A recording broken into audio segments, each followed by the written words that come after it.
Une PDG millionnaire panique sans traducteur. Puis un concierge père célibataire apparaît et fait l'impensable. Les portes de l'ascenseur se refermèrent avec un léger tintement, tandis que Victoria Sterling ajustait son blazer Hermès pour la 3e fois en 5 minutes. À 42 ans, elle imposait le respect dans toutes les salles de réunion, de Manhattan à Tokyo. Mais aujourd'hui, ses mains tremblaient légèrement alors qu'elle serrait contre elle la mallette en acajou contenant des documents d'une valeur de 50 millions de dollars. 37e étage, murmura-t-elle en regardant les chiffres défiler.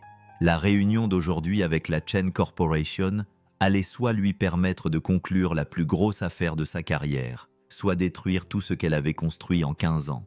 Victoria avait lancé Sterling Dynamics dans son studio exigu, survivant grâce à des nouilles instantanées et à sa détermination sans faille. Aujourd'hui, son entreprise employait plus de 3000 personnes dans 12 pays. Mais le succès avait un prix. Des nuits interminables seules dans son penthouse. Des relations qui s'étaient effondrées sous le poids de ses ambitions et la peur constante qu'une seule erreur puisse tout lui coûter. L'ascenseur s'arrêta. Victoria entra dans le hall en marbre du bâtiment Sterling, ses talons claquant sur la pierre polie. Les employés lui faisaient respectueusement signe de la tête lorsqu'elle passait, mais elle ne le remarquait presque pas. Son esprit passait en revue les détails du contrat, les projections financières, les promesses qu'elle avait faites à son conseil d'administration. Madame Sterling, son assistante, Jennifer, apparut à ses côtés, une tablette à la main. La délégation Chen était arrivée avec 10 minutes d'avance. Ils attendaient dans la salle de conférence. Victoria sentit son estomac se nouer. Monsieur Chen et son équipe avaient pris l'avion depuis Shanghai spécialement pour cette réunion. 3 ans de négociations avaient mené à ce moment. Le contrat allait permettre à Sterling Dynamics de se développer sur le marché asiatique et de tripler son chiffre d'affaires en 2 ans. « Avez-vous confirmé l'interprète ?» demanda Victoria, la voix calme malgré son cœur qui battait à toute vitesse. Jennifer pâlit. « Madame Sterling, il y a un problème. » Victoria s'arrêta de marcher. Autour d'eux, le hall d'entrée animé semblait s'être figé dans le silence. « Quel genre de problème ?» Marcus Thompson. « Notre interprète a eu un accident de voiture ce matin. Il est en chirurgie. » Les mots de Jennifer se bousculaient. « J'ai appelé tous les services de traduction de la ville, mais c'est un week-end férié.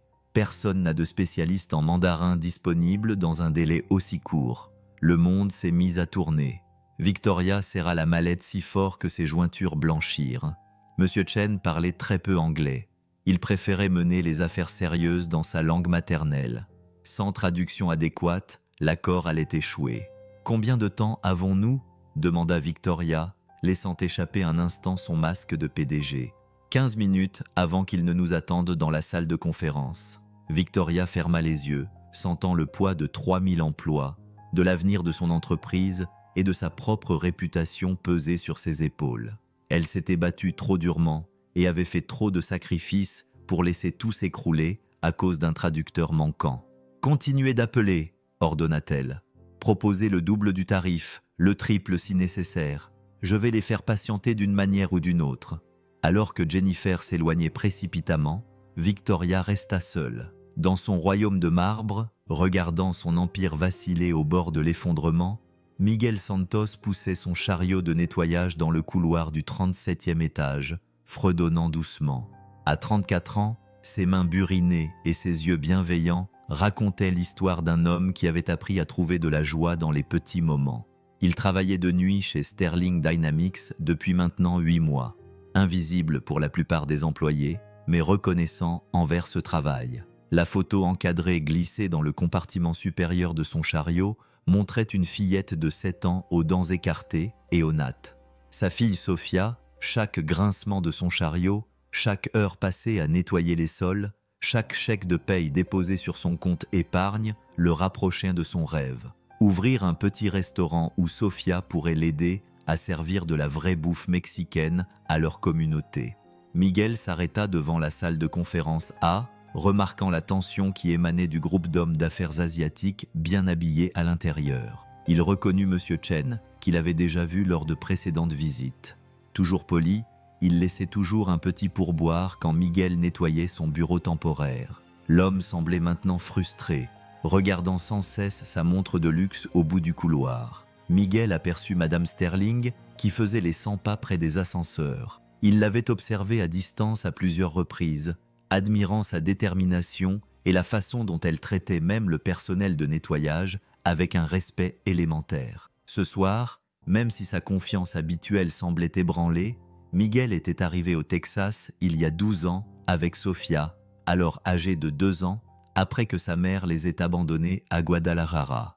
Il parlait couramment 4 langues, l'espagnol, l'anglais, le mandarin et le portugais, compétences acquises au cours de sa précédente vie de professeur de littérature à l'université au Mexique.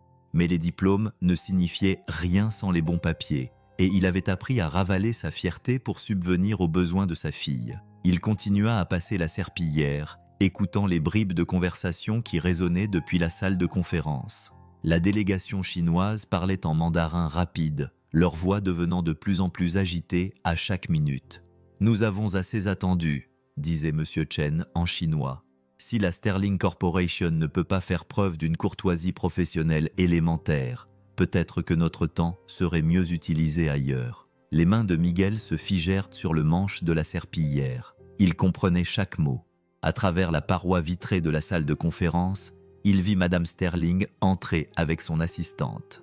Son sourire semblait forcé, tandis qu'elle faisait un geste d'excuse à M. Chen. L'expression du businessman s'assombrit lorsqu'il réalisa que la barrière de la langue empêcherait toute communication significative. Miguel avait passé des années à être invisible, acceptant que son éducation et ses compétences n'avaient aucune importance dans sa situation actuelle. Il avait appris à faire profil bas, à encaisser ses chèques de paye et à se concentrer uniquement sur l'avenir de Sofia.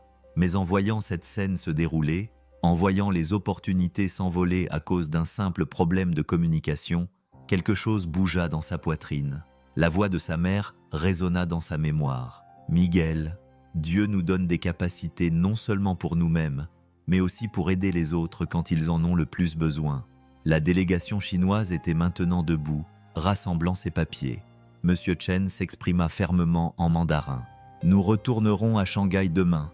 Il est clair que cette entreprise n'est pas prête pour le commerce international. » Miguel regarda la photo de Sofia, puis le visage désespéré de Madame Sterling. Parfois, il se rendait compte que rester invisible signifiait laisser les autres échouer, alors qu'il avait le pouvoir de les aider. Il prit une profonde inspiration et prit une décision qui allait tout changer. Victoria regarda avec horreur l'équipe de M. Chen commencer à ranger ses mallettes. 3 ans de relation, d'innombrables heures de préparation, et l'avenir de son entreprise s'en allait, à cause de 15 minutes de communication ratée. « Monsieur Chen, s'il vous plaît, » dit-elle d'une voix légèrement brisée, « si vous pouviez nous accorder quelques minutes de plus. » L'homme d'affaires secoua la tête et s'adressa à ses collègues en mandarin. Victoria perçut le ton définitif de sa voix, même sans comprendre les mots. Ses mains tremblaient alors qu'elle réalisait qu'elle était sur le d'assister à l'effondrement de tout ce qu'elle avait mis tant d'efforts à construire. « Excusez-moi, Madame Sterling. » Victoria se retourna et vit Miguel, le concierge de nuit, debout tranquillement dans l'embrasure de la porte. Sa chemise de travail était froissée. Son chariot était garé respectueusement dans le couloir, mais ses yeux reflétaient une confiance inattendue. « Pas maintenant, Miguel, » dit-elle, essayant de ne pas laisser transparaître le désespoir dans sa voix. « Je suis en train de... Je peux vous aider, » dit-il simplement. « Je parle mandarin. » Ces mots restèrent suspendus dans l'air comme une bouée de sauvetage lancée à une personne en train de se noyer. Victoria le fixa, certaine d'avoir mal entendu. Autour de la table de conférence, M. Chen et son équipe interrompirent leurs préparatifs et observèrent cette interruption inattendue avec des expressions curieuses. « Quoi ?» murmura Victoria. Miguel entra dans la pièce, sa présence passant d'une sorte de technicien de maintenance invisible à quelque chose de complètement différent. Il regarda directement M. Chen et s'exprima dans un mandarin parfait et fluide. « Honorable M. Chen, veuillez pardonner cette confusion. Madame Sterling a le plus grand respect pour vous et votre entreprise. Elle est prête à discuter de conditions qui profiteront considérablement à nos 2 organisations. » « Oh, ici... » Les sourcils de M. Chen se levèrent de surprise. Il répondit rapidement en mandarin, son ton passant de l'agacement à l'intrigue. Miguel hocha la tête d'un air pensif, puis se tourna vers Victoria.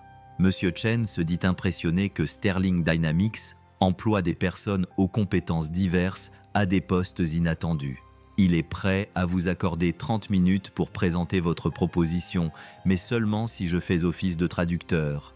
Victoria sentit ses jambes fléchir sous le poids du soulagement. Pour la première fois, elle regarda vraiment Miguel, au-delà de son apparence humble. Elle y perçut de l'intelligence, de l'éducation et quelque chose qui ressemblait à de la noblesse. « Pouvez-vous vraiment vous occuper de la traduction technique ?» demanda-t-elle. Miguel sourit, et pendant un instant, les lumières fluorescentes crues semblèrent s'adoucir autour de lui. « Madame Sterling, j'étais professeur de littérature internationale au Mexique avant de venir ici. J'ai tout traduit, de la poésie aux documents juridiques. Faites-moi confiance. » Le mot « confiance » résonna dans l'esprit de Victoria. Elle avait bâti toute sa carrière sur des risques calculés et un contrôle minutieux. Mais debout dans cette salle de conférence, voyant son empire s'effondrer, elle réalisa que parfois, pour survivre, il fallait prendre le pari le plus dangereux qui soit, celui de la foi. « Messieurs, dit-elle en se tournant vers la délégation chinoise avec une confiance renouvelée, parlons de l'avenir. » Monsieur Chen se cala dans son fauteuil. Son expression sévère fit place à une curiosité sincère face à ce revirement inattendu. Miguel prit place à côté de Victoria. Il passa du statut de concierge invisible à celui de pont entre deux mondes. Les échanges s'enchaînèrent comme une danse soigneusement chorégraphiée. Miguel traduisit avec une précision et une élégance qui émerveillèrent les deux parties. Il ne se contenta pas de convertir des mots. Il saisit les nuances culturelles subtiles, les significations sous-jacentes, les nuances émotionnelles qui faisaient la différence entre un contrat et un véritable partenariat.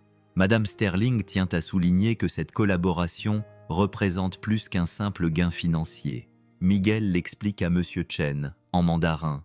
Elle y voit la construction d'un pont entre deux grandes cultures d'entreprise, créant des opportunités de croissance et de compréhension mutuelle. Les yeux de Monsieur Chen s'illuminent alors qu'il absorbe la traduction.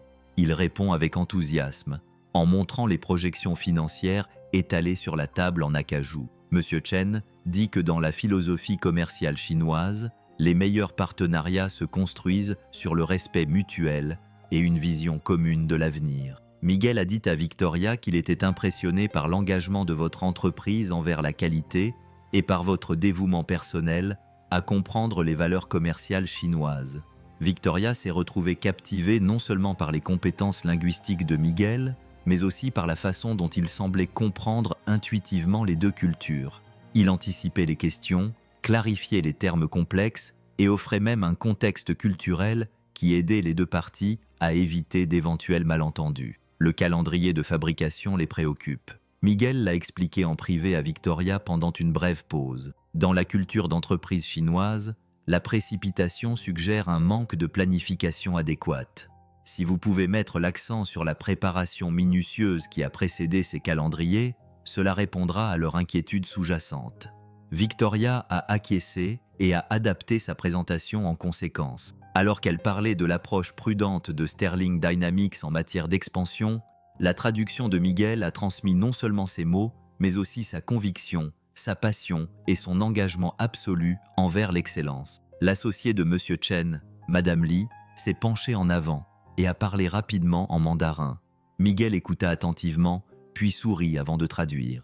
Madame Li demande si vous avez une famille, Madame Sterling. Elle dit « Les partenariats commerciaux fructueux reflètent souvent les valeurs que nous défendons dans notre vie personnelle. » Victoria hésita. Sa vie personnelle était un secret soigneusement gardé.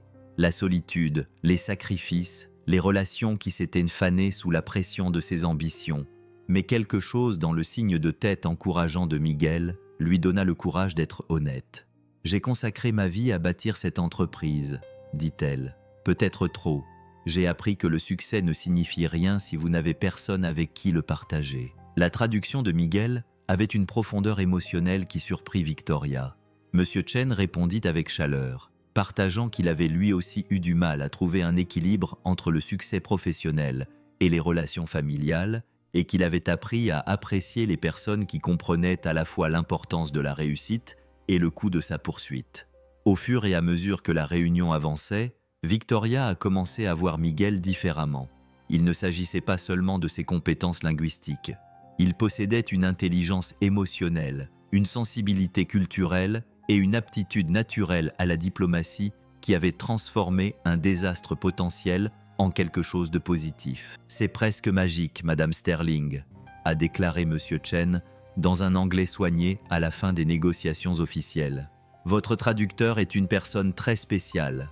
Vous avez de la chance d'avoir un tel talent dans votre entreprise. » Victoria a regardé Miguel, qui se tenait toujours tranquillement à côté d'elle, humble malgré le fait qu'il venait de sauver son empire. Pour la première fois depuis des années, elle a ressenti quelque chose qui allait au-delà de la satisfaction professionnelle. Elle a ressenti une véritable gratitude et une curiosité envers un autre être humain.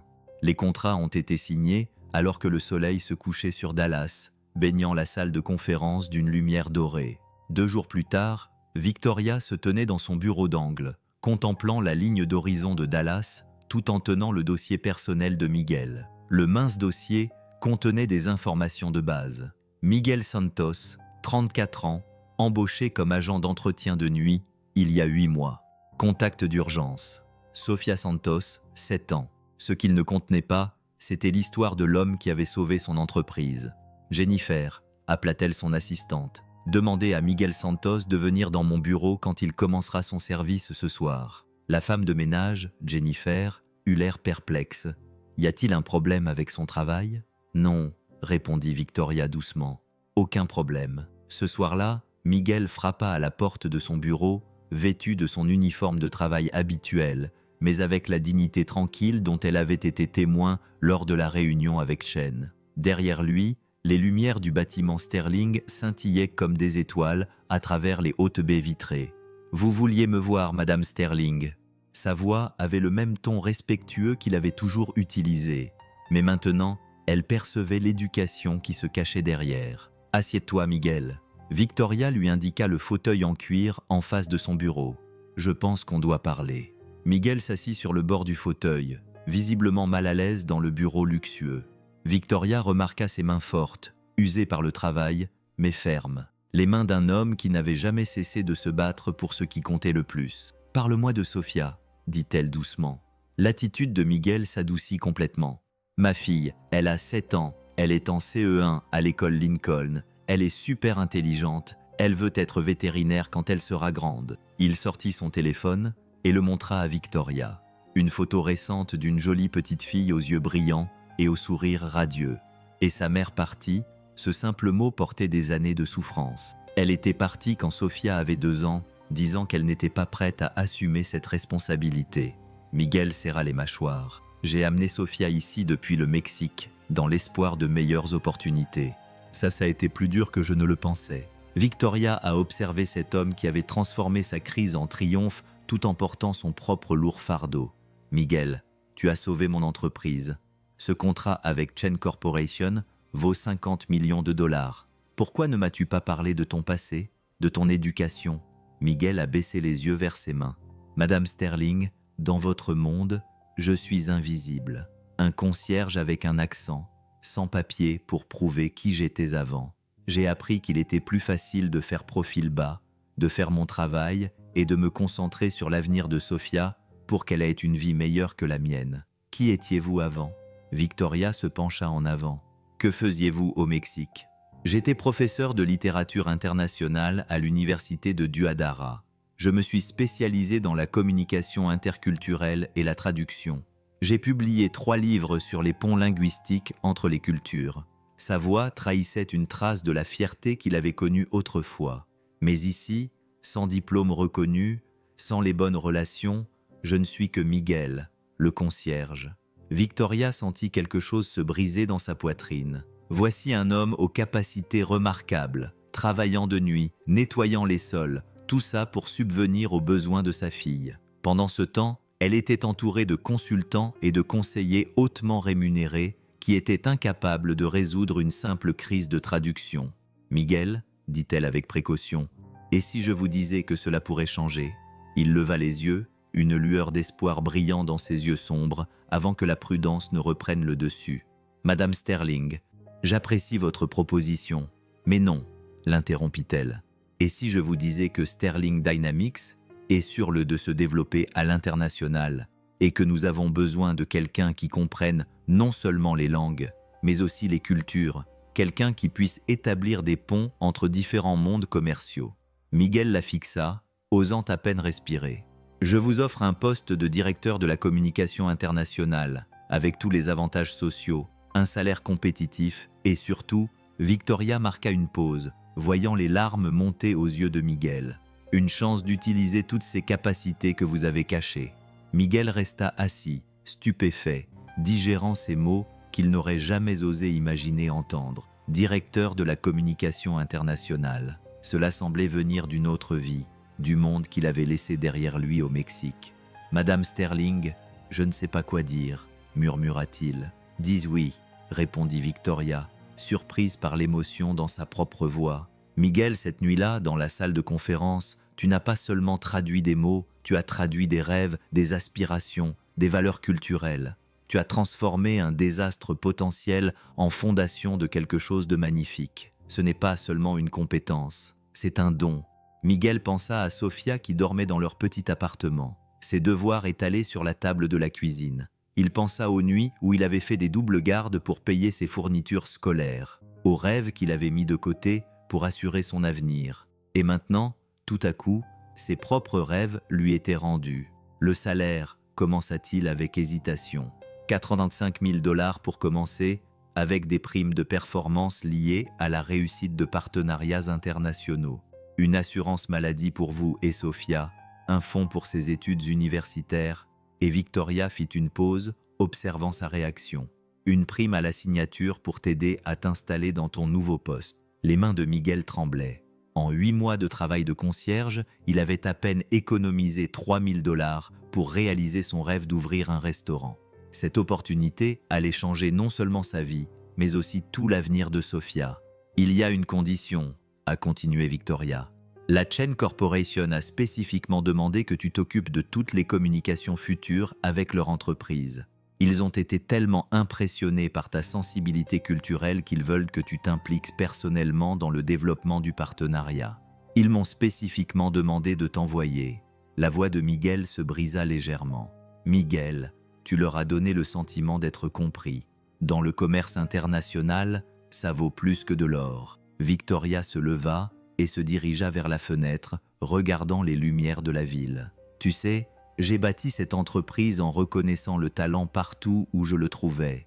Mais d'une manière ou d'une autre, j'ai failli passer à côté de la personne la plus talentueuse de mon propre immeuble. » Miguel se leva de sa chaise, redressant les épaules avec une nouvelle détermination. « Madame Sterling, si vous êtes sérieuse au sujet de cette offre, je vous promets que vous ne le regretterez pas. Je travaillerai plus dur que quiconque pour justifier votre confiance en moi. Je sais que vous le ferez, » dit Victoria en se retournant vers lui. « Mais Miguel, je veux que vous compreniez quelque chose. Ce n'est pas de la charité. Vous avez mérité cette opportunité dès l'instant où vous êtes entré dans cette salle de conférence et où vous avez sauvé mon entreprise. Tu as des capacités qui ne s'apprennent pas, une intuition culturelle, une précision linguistique et quelque chose d'encore plus rare, le courage d'intervenir quand les autres ont besoin d'aide. » Lorsque Miguel quitta son bureau ce soir-là, il marchait d'un pas différent. Il n'était plus le concierge invisible, mais il n'était pas encore à l'aise dans sa nouvelle identité. Dans l'ascenseur, il appela Sofia. « Papa !» Sa voix endormie le fit sourire. « Mija, réveille-toi. Papa a des nouvelles qui vont changer nos vies. » La silhouette de Dallas scintillait de possibilités. Et pour la première fois depuis des années, Miguel Santos osait croire que les rêves pouvaient vraiment se réaliser. Mais ni lui ni Victoria ne pouvaient prévoir les défis qui les attendaient, ni à quelle leur relation professionnelle allait évoluer vers quelque chose qu'aucun d'eux n'avait prévu. 3 semaines après avoir pris ses nouvelles fonctions, Miguel était assis dans son grand bureau au 35e étage, toujours émerveillé par la transformation qu'avait connue sa vie. Le bureau en acajou, la vue sur le centre-ville de Dallas, le respect dans la voix de ses collègues lorsqu'ils s'adressaient à lui en tant que directeur Santos. Tout cela semblait irréel, mais l'adaptation n'avait pas été sans difficulté. certains cadres remettant en question la décision de Victoria de promouvoir le concierge. Chuchotant des doutes sur ses qualifications malgré son succès évident au sein de la Chain Corporation, Miguel ressentait leur scepticisme lors des réunions du conseil d'administration. Il entendait la subtile condescendance dans leur voix. « Papa, ton bureau est plus grand que tout notre appartement », s'était exclamée Sophia lors de sa première visite, tournoyant dans son fauteuil en cuir avec une joie pure. À 7 ans, elle s'était adaptée à leur nouvelle situation avec la résilience propre à l'enfance. Mais Miguel s'inquiétait de son inscription dans une école privée, du nouveau quartier, des changements soudains dans leur mode de vie modeste. Victoria ne lui avait apporté que son soutien, le présentant personnellement à des clients importants et défendant son expertise lorsque d'autres la remettaient en question. Mais Miguel sentait quelque chose de plus profond dans son attention, une solitude qui reflétait la sienne, une compréhension commune du sacrifice et de l'ambition. L'interphone sonna. « Monsieur Santos, Madame Sterling souhaite vous voir dans son bureau. » Miguel trouva Victoria faisant les 100 pas derrière son bureau, l'attention rayonnant de son attitude habituellement posée.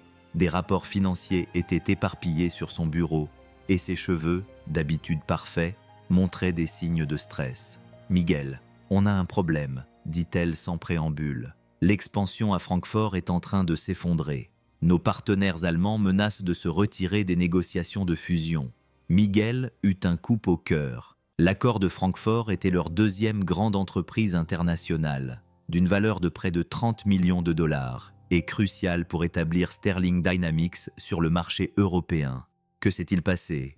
demanda-t-il en s'installant dans le fauteuil familier en face de son bureau. « Un malentendu culturel. Apparemment, notre négociateur en chef, Richard Blackwood, a réussi à insulter leurs pratiques commerciales traditionnelles lors de la vidéoconférence d'hier. Ils disent que les Américains sont trop arrogants pour comprendre la sophistication européenne. » La voix de Victoria trahissait autant de frustration que d'inquiétude. Miguel connaissait Richard, un MBA de Harvard avec des références impressionnantes, mais aucune sensibilité culturelle. Cet homme traitait les affaires internationales comme le football américain, pensant que des tactiques agressives suffiraient à écraser toute opposition. « C'est grave ?» demanda Miguel. « Ils nous ont donné 48 heures pour envoyer quelqu'un à Francfort afin de présenter des excuses en personne et de renégocier. Si nous ne parvenons pas à réparer la relation… » La voix de Victoria s'est éteinte, mais le sens était clair. Miguel a étudié son visage, voyant l'épuisement sous son masque professionnel. « Victoria » a-t-il dit, utilisant son prénom pour la première fois. « Tu veux que j'aille à Francfort ?» Elle l'a regardé droit dans les yeux. « Miguel, tu as sauvé l'accord avec Chen grâce à ta compréhension culturelle et ton respect sincère. J'ai besoin de quelqu'un qui puisse rétablir la confiance, pas seulement traduire des mots. Tu veux bien le faire ?» Le poids de la responsabilité reposait sur les épaules de Miguel. Il ne s'agissait pas seulement de compétences linguistiques. Il s'agissait de représenter Sterling Dynamics, de prouver sa valeur à des collègues sceptiques et de justifier la confiance que Victoria lui accordait. « Quand est-ce que je pars ?» demanda-t-il. Un soulagement envahit le visage de Victoria ce soir-là. « Je vais demander à Jennifer de réserver ton vol et ton hôtel, Miguel. » Elle marqua une pause, une lueur de vulnérabilité dans le regard. « Je sais que je te demande beaucoup. Cette entreprise, ses employés, ils comptent sur nous, sur toi. » Miguel se leva, redressant les épaules avec détermination. « Victoria, tu m'as donné une chance alors que personne d'autre ne l'aurait fait. Tu as vu du potentiel là où les autres ne voyaient que des limites. Je ne te décevrai pas. » Alors qu'il atteignait la porte, Victoria l'appela. « Miguel, merci pour tout. » Leurs regards se croisèrent à travers le bureau et, l'espace d'un instant, les frontières professionnelles semblèrent s'estomper pour laisser place à quelque chose de plus profond, de plus personnel. L'atmosphère de Francfort flottait d'un parfum d'histoire et d'ambition lorsque Miguel sortit du taxi devant l'imposant siège social vitré de Mueller & Associates. Ses mains étaient fermes malgré l'ampleur de la tâche qui l'attendait. Réparer une relation qui pourrait déterminer l'avenir européen de Sterling Dynamics. Les dirigeants allemands s'attendaient à un autre Américain arrogant, quelqu'un comme Richard Blackwood, qui mènerait les négociations avec une insensibilité culturelle et une arrogance d'entreprise. Au lieu de ça, ils allaient rencontrer Miguel Santos, un homme qui comprenait que les affaires reposaient fondamentalement sur les relations humaines. La surprise de Herr Santos, la réceptionniste, était évidente lorsque Miguel se présenta dans un allemand fluide. La rumeur s'était répandue que Sterling envoyait son spécialiste culturel. Mais personne ne s'attendait à voir un ancien professeur mexicain parlant 5 langues avec une précision académique. Klaus Müller, l'associé principal, était un homme distingué d'une 60aine d'années, aux cheveux argentés et au regard intelligent, qui avait été témoin de décennies de négociations internationales. Sa poignée de main était ferme mais prudente, tandis qu'il évaluait ce représentant inattendu. « Monsieur Müller », commença Miguel en allemand parfait, « je viens vous présenter les excuses sincères de Sterling Dynamics. Nous n'avons pas su montrer le respect qui était dû à l'histoire distinguée et aux valeurs commerciales traditionnelles de votre entreprise. C'est inexcusable et je suis ici pour réparer cette erreur. » Klaus haussa légèrement les sourcils. Dans la culture d'entreprise allemande, reconnaître ses torts demandait du courage et démontrait une intention sincère de réparer les relations. La plupart des cadres américains seraient arrivés avec des justifications et des excuses. Votre allemand est assez impressionnant. Herr Santos, répondit Klaus en anglais, testant l'adaptabilité culturelle de Miguel. Dites-moi, qu'est-ce qui vous fait penser que Sterling Dynamics mérite une seconde chance? Miguel avait passé les 10 heures de vol à étudier l'histoire de Müller et de ses associés, les traditions de leur entreprise familiale, leur contribution à l'excellence de l'ingénierie allemande. Mais surtout, il avait réfléchi à ce que Victoria lui avait appris sur le courage d'être vulnérable dans les relations commerciales.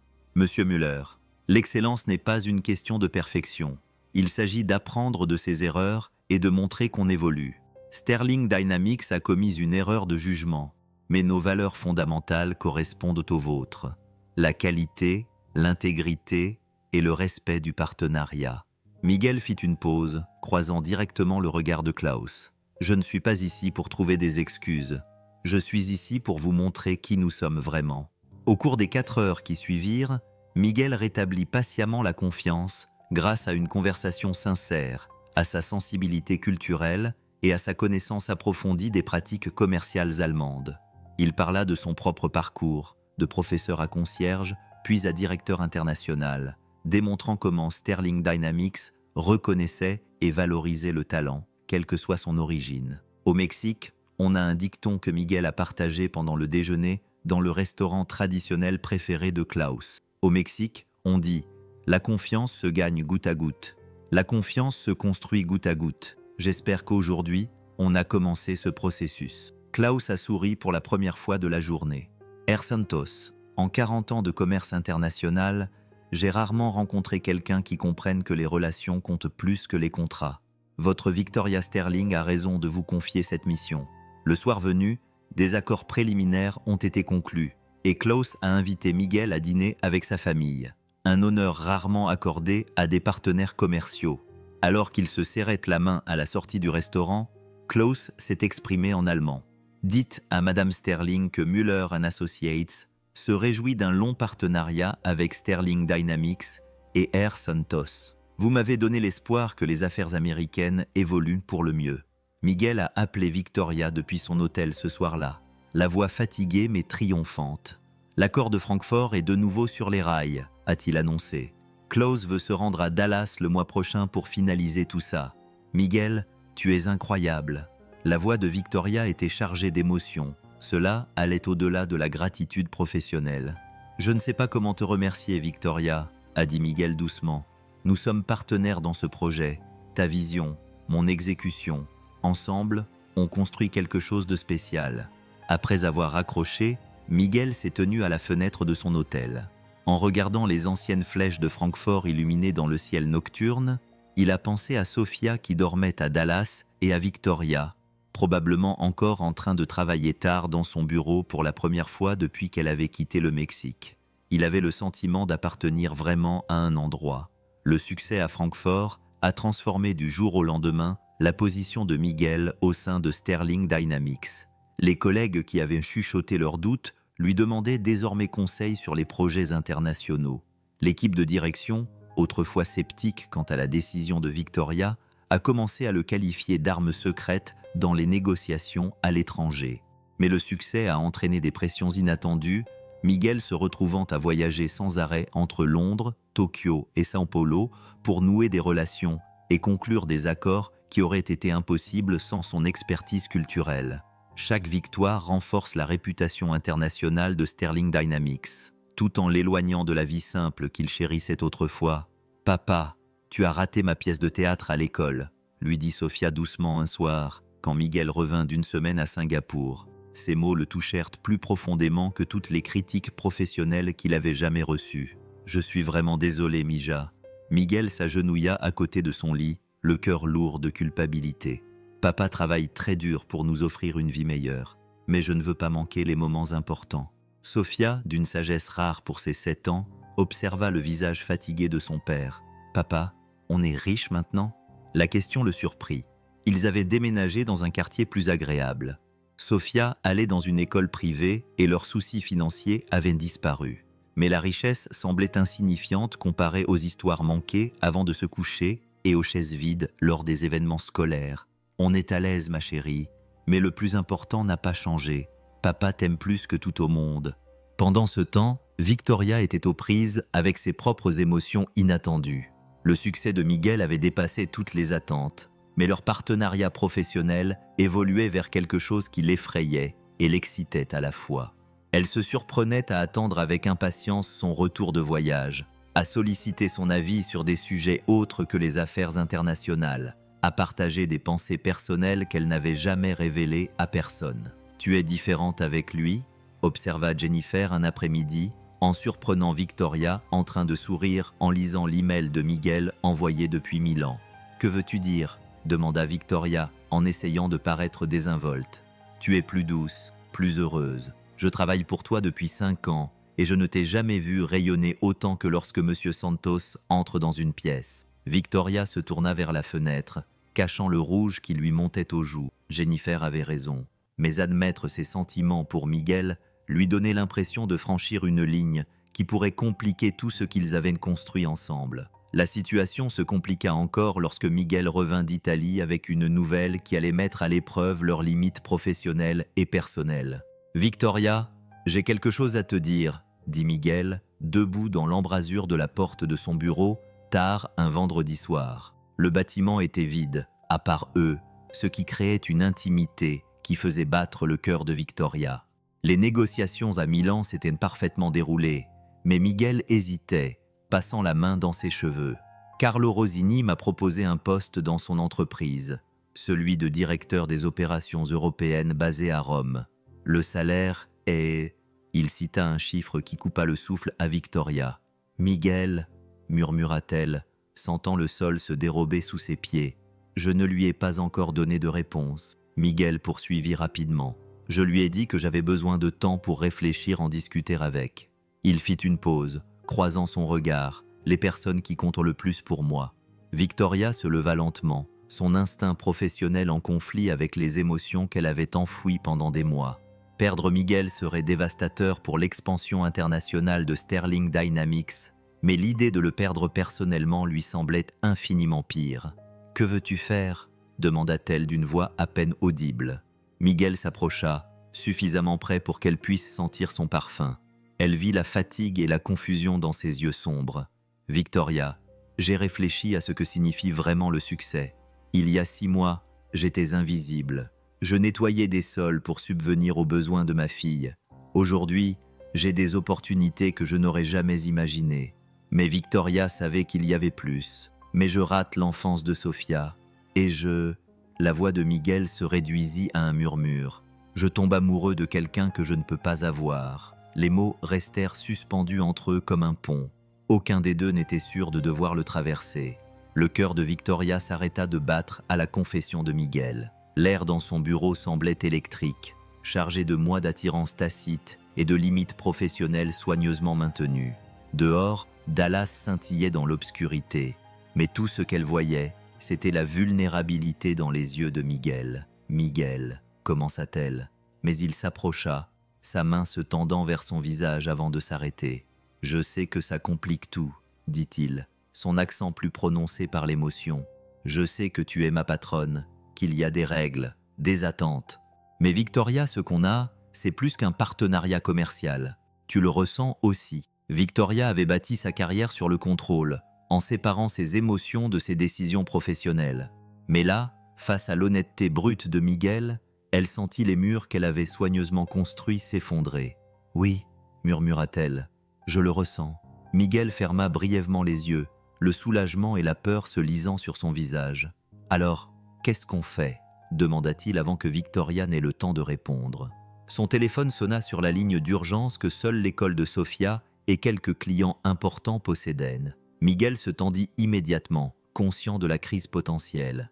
Madame Sterling, la voix appartenait à la prof de Sofia, Madame Patterson. « Je vous appelle au sujet de Sofia Santos. Vos coordonnées d'urgence vous désignent comme tutrice secondaire. » Victoria sentit son sang se glacer.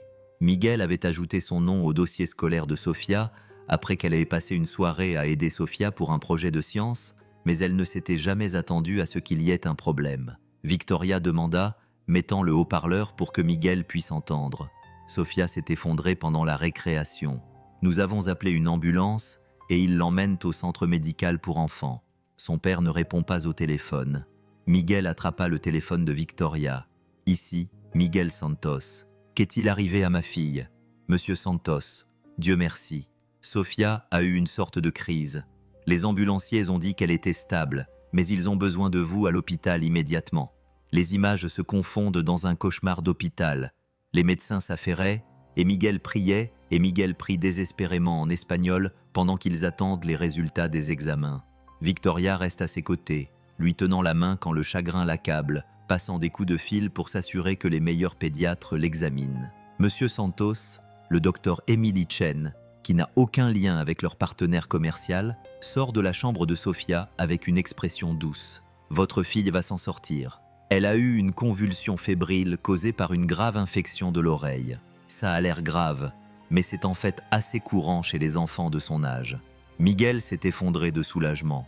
Victoria l'a rattrapé, ses bras enroulés autour de ses épaules, alors que les mois de distance soigneusement maintenus se dissolvaient face à ce qui comptait vraiment. « Elle vous demande, » a souri le docteur Chen. « Vous deux, en fait. Elle n'arrête pas de parler de mademoiselle Victoria et de demander si tu viens la voir. » Dans la chambre d'hôpital de Sofia, la petite fille semblait toute petite et pâle sur ses draps blancs, mais ses yeux se sont illuminés quand elle a vu Miguel et Victoria ensemble. « Papa, mademoiselle Victoria, j'avais tellement peur, mais l'infirmière m'a dit que vous étiez tous les deux là pour prendre soin de moi. » Miguel a embrassé le front de sa fille, les larmes coulant sur son visage. « Mija, tu as fait tellement peur à papa, mais tout va bien se passer maintenant. » Sofia a regardé Victoria avec sérieux. « Mademoiselle Victoria, tu as eu peur toi aussi ?» Victoria s'est agenouillée à côté du lit d'hôpital, le cœur brisé par la confiance qu'elle voyait dans les jeunes yeux de Sofia. « Oui, ma chérie, j'ai eu très peur. Tu es très importante pour moi. Papa dit que tu es importante pour lui aussi, » a dit Sofia avec la franchise d'une enfant de 7 ans. Il sourit différemment quand il parle de toi. Miguel et Victoria échangèrent un regard par-dessus la tête de Sofia, réalisant tous deux que leurs sentiments étaient évidents pour tout le monde, sauf pour eux-mêmes. Alors que Sofia s'endormait, épuisée par le traumatisme de la journée, Miguel et Victoria restèrent assis dans la chambre d'hôpital silencieuse, toujours main dans la main, comprenant enfin ce qui comptait le plus. « Le travail à Rome, » dit Miguel doucement. « Ça n'a pas d'importance, » répondit Victoria. « Rien n'a d'importance à part les gens qu'on aime. » Miguel se tourna vers elle. « Victoria, je veux que tu saches que quoi qu'il arrive entre nous, tu as sauvé plus que ma carrière. Tu as sauvé ma famille. Tu as donné à Sofia la stabilité, des opportunités, de l'espoir, » dit Miguel à Victoria. Sa voix se brisa sous le coup de l'émotion. « Tu m'as sauvé aussi. Tu m'as montré que le succès ne signifie rien si on est seul, que prendre des risques pour les gens qu'on aime est la seule chose qui compte vraiment. » Devant la chambre de Sofia, alors que l'aube se levait sur Dallas, ils s'embrassèrent pour la première fois. Pas en tant que patron et employé, ni en tant que PDG et directrice, mais en tant que deux personnes qui avaient trouvé quelque chose qui valait plus que toutes leurs réalisations professionnelles réunies.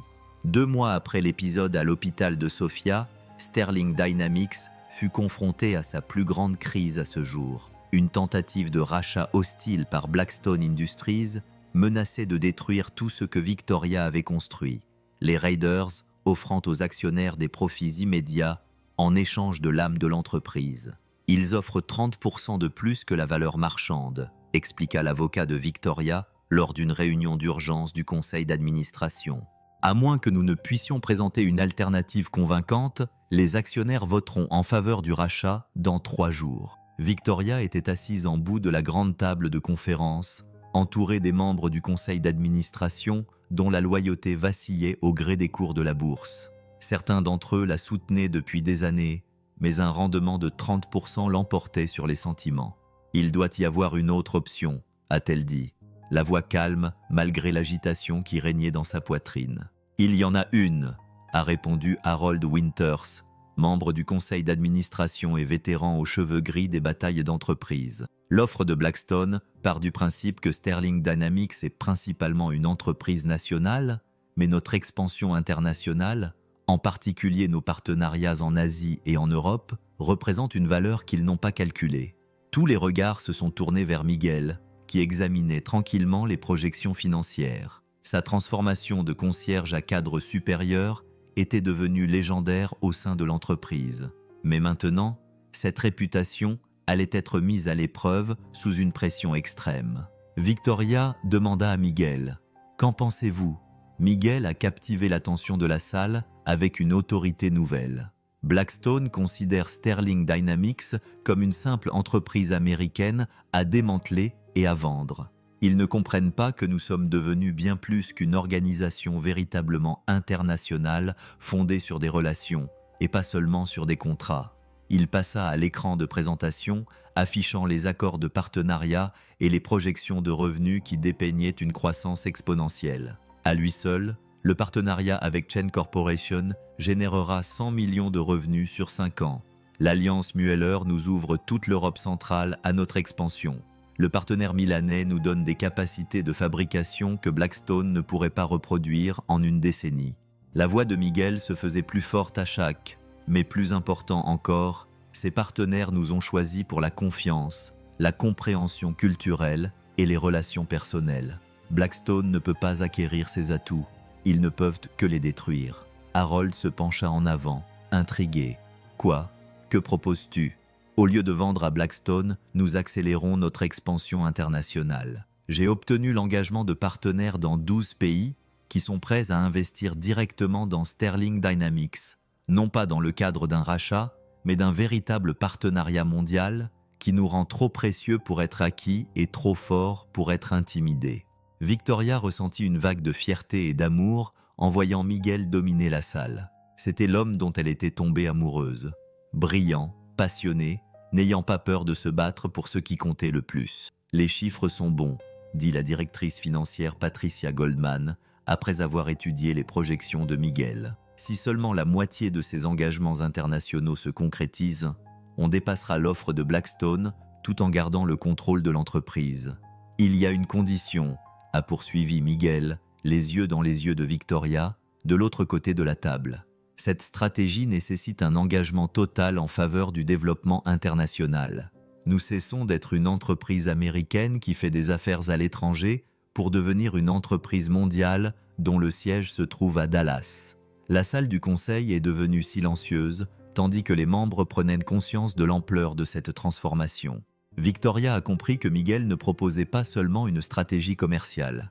Il lui offrait un moyen de sauver tout ce qu'elle avait construit tout en évoluant vers quelque chose de plus grand. « Combien de temps avons-nous pour que ça marche ?» demanda Harold. « 72 heures, répondit Miguel. « Je peux contacter nos principaux partenaires dans ce délai, mais j'aurai besoin de l'autorisation de prendre des engagements au nom de Sterling Dynamics. » Victoria se leva, sa décision prise.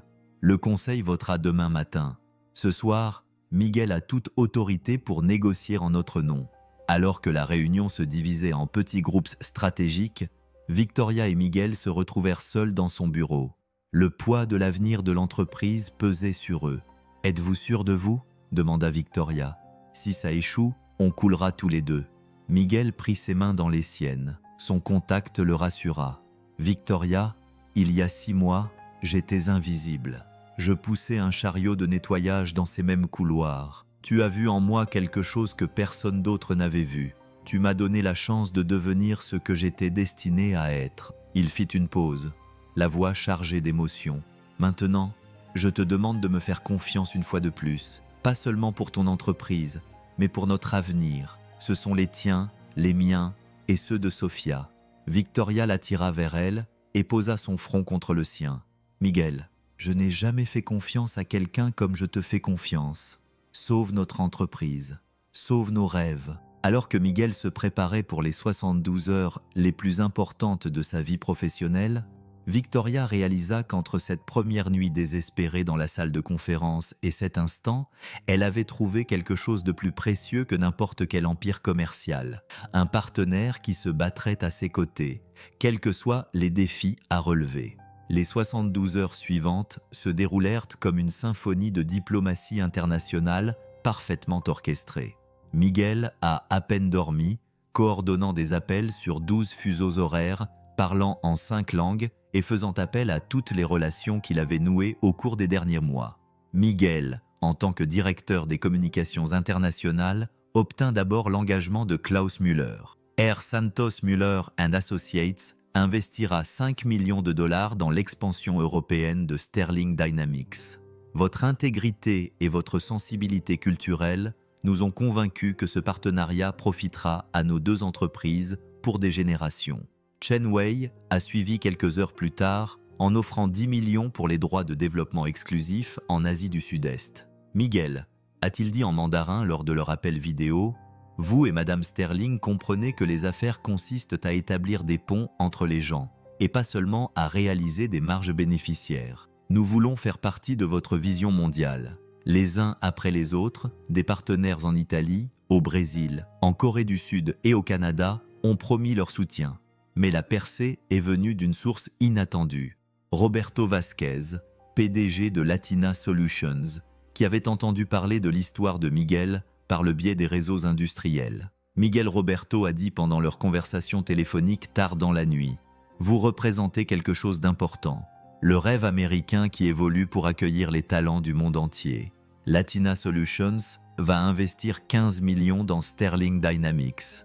Pas seulement pour des raisons commerciales, mais parce que vous avez prouvé que le succès vient de la reconnaissance de l'excellence où qu'elle se trouve. » Jeudi matin, lorsque le conseil d'administration de Sterling Dynamics s'est réuni pour son vote crucial, Miguel avait obtenu 47 millions de dollars d'engagement d'investissement internationaux, presque le double de l'offre de rachat de Blackstone.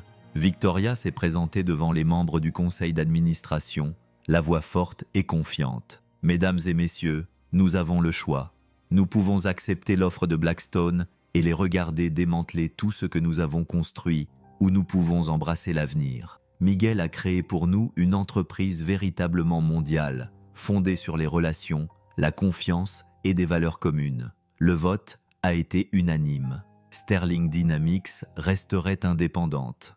Grâce à des partenariats internationaux pour financer une expansion agressive tout en gardant la culture d'entreprise qui avait rendu leur succès possible, Harold Winters s'est approché de Miguel après la réunion. « Fiston, je suis dans les affaires depuis 40 ans et je n'ai jamais vu personne accomplir ce que tu as fait en 3 jours. Tu n'as pas seulement sauvé cette entreprise, tu l'as transformée. » Mais la plus grande victoire de Miguel est arrivée plus tard dans la soirée, quand Sofia s'est jetée dans ses bras à son retour à la maison. « Papa, mademoiselle Victoria a appelé et a dit « Vous êtes un héros. » Elle a dit « Vous avez sauvé les emplois de tout le monde. » Miguel s'est agenouillé pour se mettre à la hauteur de Sofia et la serrer contre lui. « Mija, les vrais héros sont ceux qui croient en chacun, qui donnent aux autres la chance de réussir. Ceux qui se souviennent que la famille est la plus importante des réussites. » Sofia a regardé son père avec sérieux. « Papa, tu vas épouser mademoiselle Victoria ?» La question prit Miguel par surprise, mais en regardant les yeux pleins d'espoir de sa fille, il comprit qu'elle avait vu ce qu'il avait peur de reconnaître pleinement. « Est-ce que ça te plairait, Mija ? Mademoiselle Victoria te rend heureuse, » dit Sofia avec la sagesse d'une enfant de 7 ans. « Et elle me fait me sentir en sécurité. C'est ce que font les familles, non ?» Ce soir-là, après que Sofia se soit endormie, Miguel appela Victoria. « On doit parler, dit-il. » Ils se retrouvèrent dans leur café préféré, le même endroit où Miguel emmenait Sofia pour lui offrir des friandises spéciales quand l'argent était rare. Assis en face de Victoria dans la lumière calme du soir, tout semblait différent, mais pourtant parfaitement normal. « Victoria », commença Miguel, « quand je suis entré dans cette salle de conférence il y a 6 mois, je pensais simplement sauver votre réunion d'affaires. Je ne savais pas que je m'engageais dans le voyage le plus important de ma vie. » Victoria tendit la main par-dessus la table et prit la sienne. « Miguel, tu n'as pas seulement sauvé ma réunion, tu m'as sauvé. Tu m'as montré que l'amour et le succès ne s'excluent pas mutuellement. Qu'est-ce qui leur donne tout leur sens ?» Miguel sortit une petite boîte en velours, les mains légèrement tremblantes. « Victoria Sterling, tu as vu un professeur là où tout le monde ne voyait qu'un concierge. Tu m'as rendu ma dignité, mon but, mes rêves. Me laisseras-tu passer le reste de ma vie à prouver que ta confiance en moi était justifiée à travers des larmes de joie ?» Victoria murmura « Oui ». 6 mois plus tard, lors de leur mariage dans le jardin sur le toit du bâtiment Sterling, entourés d'employés devenus une famille et de partenaires internationaux devenus des amis, Miguel et Victoria échangèrent leurs vœux qui comprenaient des promesses en 3 langues, l'anglais, l'espagnol et le mandarin, symbolisant la famille mondiale qu'ils avaient construite ensemble. Sofia, qui faisait office de demoiselle d'honneur dans une robe scintillante comme les étoiles, avait les larmes aux yeux en regardant son père embrasser sa nouvelle épouse. Monsieur Chen et Klaus Müller avaient pris l'avion pour assister à la cérémonie. Les 2 hommes essuyaient leurs larmes en assistant au mariage de 2 personnes qui avaient prouvé que l'amour, comme les affaires, réussit lorsqu'il est fondé sur la confiance, le respect et le courage de voir le potentiel là où d'autres ne voyaient que des limites. Alors que les étoiles du soir apparaissaient au-dessus de Dallas, Miguel et Victoria ont dansé sur de la musique mariachi, tandis que leurs invités, concierges et PDG, partenaires internationaux et employés locaux, faisaient la fête ensemble, prouvant que les plus belles histoires de réussite ne s'écrivent pas dans les salles de réunion, mais dans les moments où on choisit de voir l'extraordinaire dans l'ordinaire et où on a le courage de croire en l'amour.